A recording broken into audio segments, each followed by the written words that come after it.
11-ші тапсырма. Суретте АБЦ нүктелері бір түзудің бойында жатыр.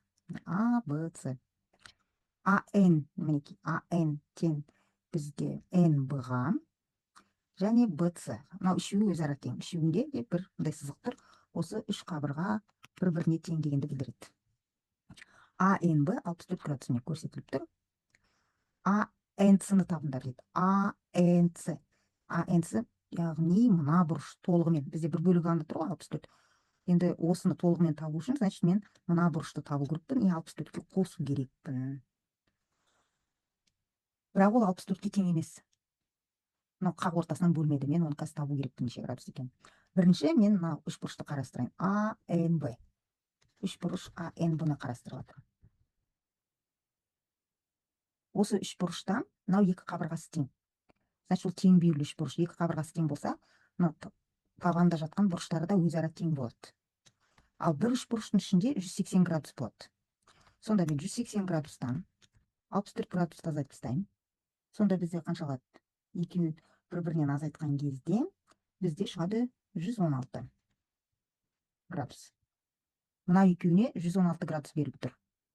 Бірақ олар тең болғандықтан мен оларды бөліп берем. 2-ке бөлем, 116-ны 2-ке бөлем. 116-ны 2-ке бөлетін болсам, мына жерде 58 градус шығады. Сонда бұлардың әрқайсысы 58 градустан болып тұр. Енді мына екі бұрышты қарайық. Мына жақ бөлігін табу керекпін ғой мен, неше градусқа тең екен. Екеуі бір-біріне көрші. Оны біз геометрияда сыбайлас деп атаймыз. Сыбайлас бұрыштардың қосындысы олар 180-ге тең болу керек қосқанда. Значит, мына жақтағы бұрышын табу үшін мен не істеймін? 180 градустан 58 градусты азайтып тастаймын. 122 градус қалады. Мынау 122 градус. Енді мен мына үш бұрышты қарастырамын. НБЦ деген үш бұрышты қарастырамын. Осыны қарастырамыз.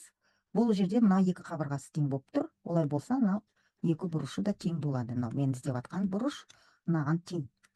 Ішінде, осы үш бұрыштың ішінде 180 градус болу керек. Онда мен 180 градустан 122 градусты азайтып тастаймын. Сонда бізде шығады 58 градус. Мына екеуі 58 градусты беру керек. Мына мен мынау.